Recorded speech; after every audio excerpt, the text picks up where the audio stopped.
like a song played again and again. That girl, like something off a poster.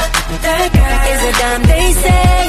That girl is a gun to my holster, and she's running through my mind all day.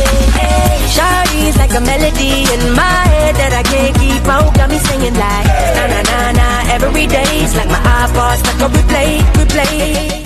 Bismillahirrahmanirrahim. Assalamualaikum warahmatullahi wabarakatuh. Waalaikumsalam warahmatullahi wabarakatuh. Sebelumnya kami ucapkan terima kasih kepada Mbak Beb yang telah mengizinkan kelompok kami untuk ngobrol santai untuk wawancara terkait UMKM, di mana ini dilakukan untuk memenuhi tugas hukum bisnis. Untuk pertanyaan-pertanyaannya nanti akan ditanyakan oleh teman saya. Silakan untuk penanya yang pertama. Saya beri waktu. Pertanyaan pertama, latar belakang berdirinya Mbak Beb itu warung itu seperti apa? Dulu itu warung ibu saya, ibu mertua saya. Terus karena ibu mertua saya sudah meninggal, jadinya saya yang nerusin.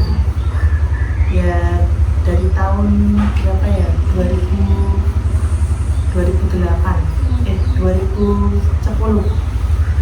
tahun 2010 itu kan ibu mertua saya kan di PHK dari dulu kan kerja di pabrik kayu, terus karena sudah di PHK dapat pesangonnya dibikin warung itu.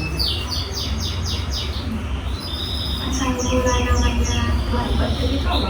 Oh, dulu tuh namanya warungnya Bu Ratno karena ibu saya kan, bapak saya kan namanya Bapak Ratno. Namanya warungnya itu Bu Ratno. Terus setelah ibunya meninggal, saya yang nerusin.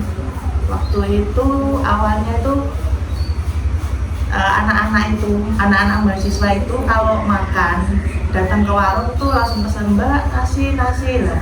Kita kan sebagai penjual kan kadang kan nggak dengar karena mereka kan kadang saling ngobrol satu sama lain.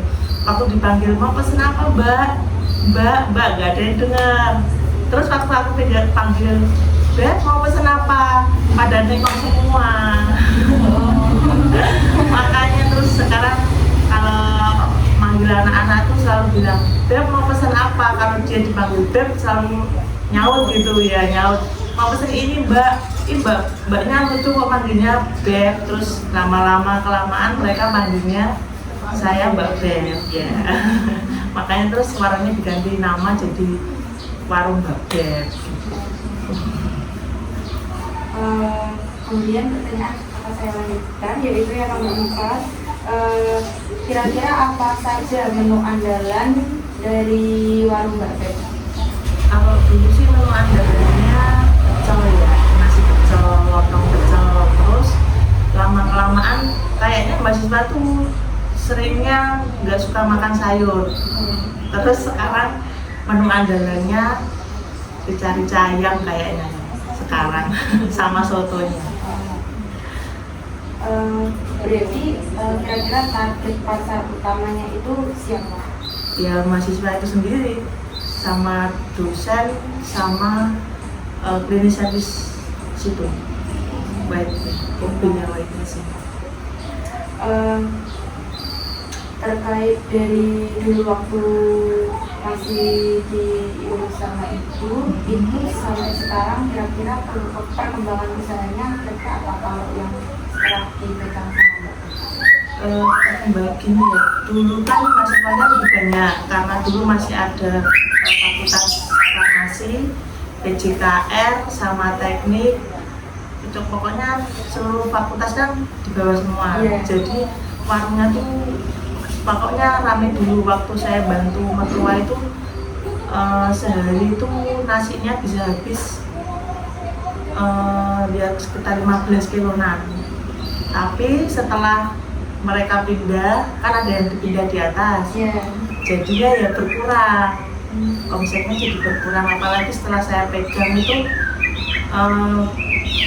dari 15 kilo sekarang paling banyak itu 10 kilo, turunnya 5 kilo.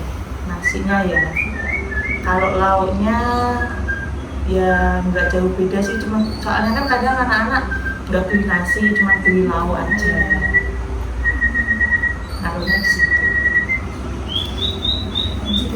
Iya. Tantangan Mbak Beb dalam usaha itu apa? Kayak misalkan Mbak Beb kan buka usahanya di lingkungan mahasiswa kan ya. Nah itu kan sudah pasti ada liburnya. Tantangan terbesarnya buat Mbak Beb. Tantangan sebenarnya tuh ya waktu liburan itu. Terus tantangan yang kedua ngadepin anak-anaknya ya. Kadang kan ada dari beberapa fakultas itu bisa dikatok, oh ini fakultas apa, dia makannya tuh mintanya porsinya banyak. Kalau fakultas ini biasanya nasinya sedikit gitu. Terus ya ada yang mungkin ada yang kalau dulu sih, kalau sekarang udah nggak ada. Dulu ada yang beberapa mahasiswa dari beberapa fakultas itu ada ngutang. Ya kendalanya cuma itu sih. Terus selanjutnya strategi usahanya Mbak Beb ini apa? Ada nggak sih usahanya Mbak Beb ini di Shopee Food atau di Grab itu ada nggak? Dulu nggak ada. Terus ya waktu kemarin kan libur panjang, dikasih itu solusi buat nge-grab, ya di grab booking. Cuman kayaknya nggak jodoh, nggak rezeki, jarang nyantol. Terus akhirnya aku stop sudah, sekarang udah enggak. Ya cukup di lingkungan mahasiswa aja yang tahu. Terus usahanya Mbak Beb ini udah ada izinnya? Sudah ada. Dari izinnya gurunya minta sama keterangan RT, RW, kelurahan sampai ke kecamatan.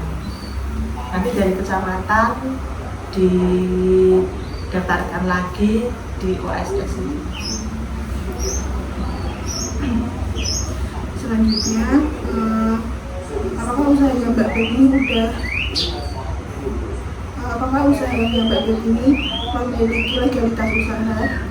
Sudah ada sih, sudah keluar suratnya dari tahun 2021. Jadi itu penting bagi usaha. Iya sih penting, soalnya itu waktu itu kan setelah COVID dari program dari kelurahan itu memang mengharuskan setiap UMKM harus punya itu, ya punya legalitas. Soalnya ada beberapa dari UMKM yang dia punya warung ya, terutama bukan yang keliling, itu kan mereka juga mungkin butuh modal usaha tambahan, jadi itu nanti bisa buat ya gimana ya, jaminan lah kalau kita itu butuh tambahan modal dan kita benar-benar punya usaha itu. Kalau Mbak Beb sendiri pernah menghadapi nggak kalau waktu ngurus perizinan usaha itu? Iya, aku sendiri yang ngurus sampai ke kecamatan. Ada tantangan-tantangan nggak kesulitan? Waktu itu memang kesulitannya banyak, soalnya waktu aku daftar itu kan program baru dari kelurahan ya harus punya, jadi bersaing sama itu orang yang lain. Satu, yang kedua masa suratnya itu jadinya lama karena yaitu karena bareng-bareng itu tadi, jadinya ya nunggunya agak lama. Terus persyaratannya juga enggak sedikit, persyaratannya banyak. Ada foto dagangan, ada foto warung, foto pemilik, terus harus standarnya itu harus ada pendapatan per bulan itu berapa, per tahun berapa, itu harus jelas. Terus modalnya berapa, nanti pendapatannya seperti berapa, itu harus jelas tertera dalam surat perizinan. Selanjutnya, apakah usahanya Mbak Beb ini sudah terdaftar di OSS? Iya, sudah terdaftar. Suratnya juga sudah ada. Selanjutnya, apakah Mbak Beb ini sudah melakukan pembukuan sesuai ketentuan pajak? Kalau pembukuan mencatat pemasukan dan pengeluaran. kalau saya sendiri pribadi nggak pernah ya, nggak pernah mencatat. Cuman kalau dari pajak sendiri memang dihitung setiap tahunnya sama kelurahan. Kalau boleh tahu nominalnya itu berapa Mbak? Apa? Pajak per tahunnya itu? Ya, aku sih nggak begitu jelas, jaraknya yang harus suami.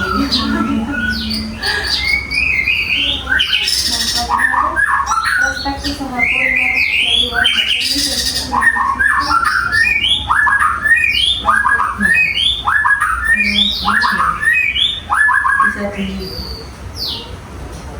jelaskan lebih.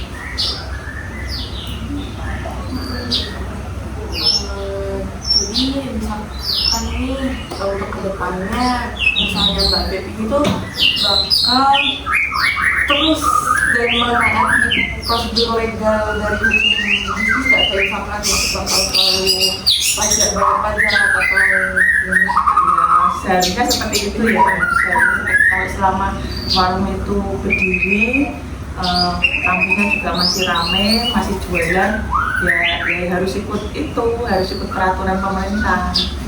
Itu seperti apa?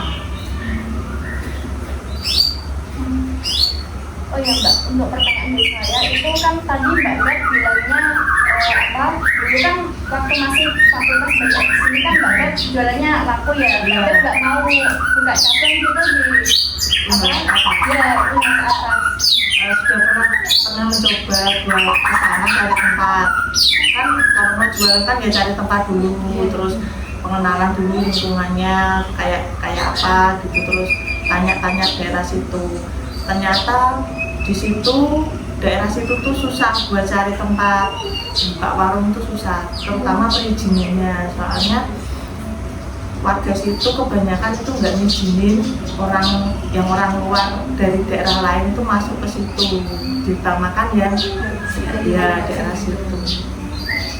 Ya pengalaman juga ya pernah dengar sih, cuman ya nggak tahu pengalaman dari kan dulu ada mahasiswa wali sini udah lulus terus dia buka usaha itu nyayang bakso. Itu dia buka di sana waktu di atas masih ramai, dia buka di sana, tapi persaingannya enggak ketat banget, jadi dia punya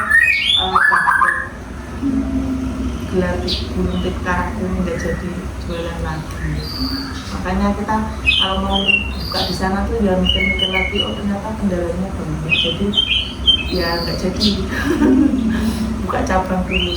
Tapi kalau misal selain buka cabang di UNHS 2, misal di tempat mana gitu, ada nggak Mbak? Nggak kepikiran sih soalnya ya gimana ya, tempatnya kalau mau cari tempat itu agak susah kan, targetnya kan di daerah keramaian. Nah seperti warung apa fakultas atau di perusahaan, cuman kita kalau mau cari tempat yang lain kayak di pasar apa siapa belum pernah.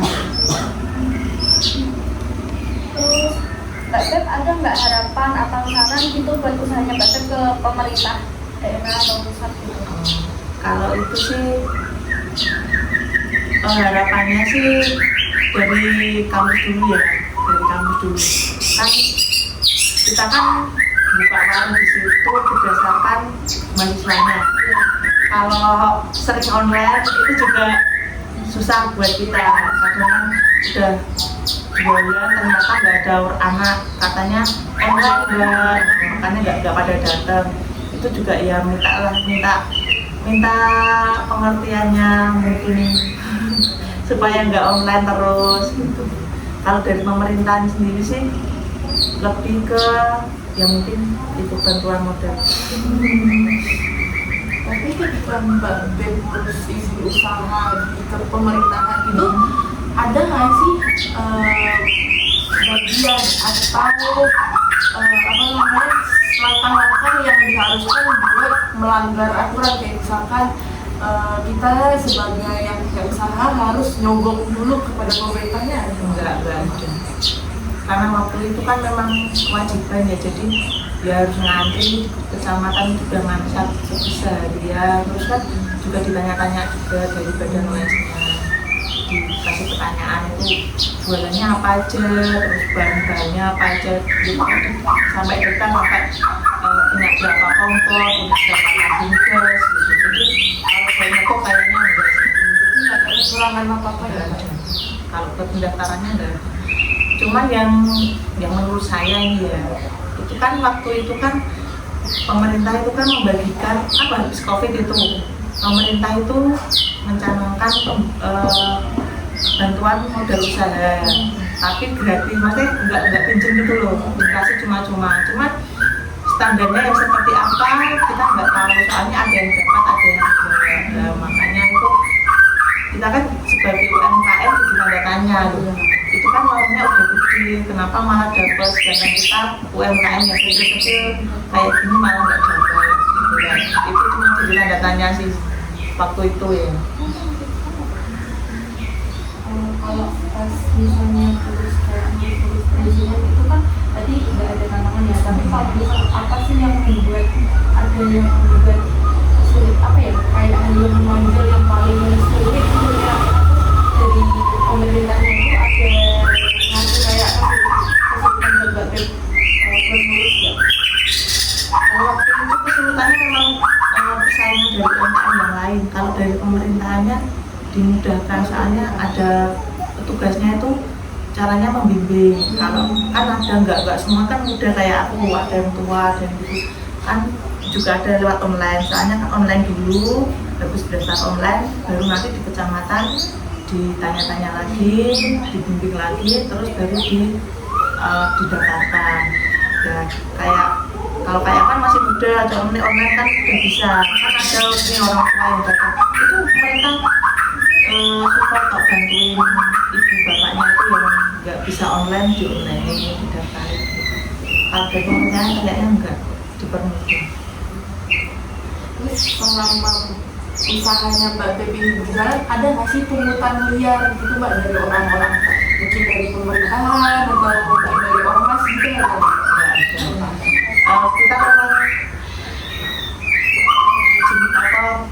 pungutan itu diambil dari sudah dirapatkan, nggak dirapatkan dari kampung karena itu kan lingkungan kampung. Jadi kita dimintai pungutan itu buat ngisi kas kampung supaya kas kampungnya ada pendapatan. Kalau dari yang lain-lain nggak ada.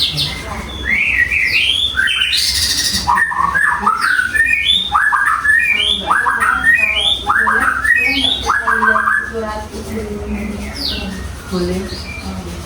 Saya siapa tahu nanti untuk bukti gitu. Iya. Nanti mau difoto. Iya. Iya.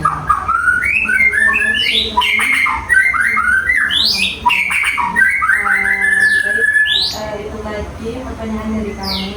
Kurang lebihnya mohon maaf ya Mbak kalau misalnya kami mengganggu waktu istirahat banget. Terima kasih banyak. Sama-sama. Kami tutup dari kelompok kami. Wassalamualaikum warahmatullahi wabarakatuh. Waalaikumsalam.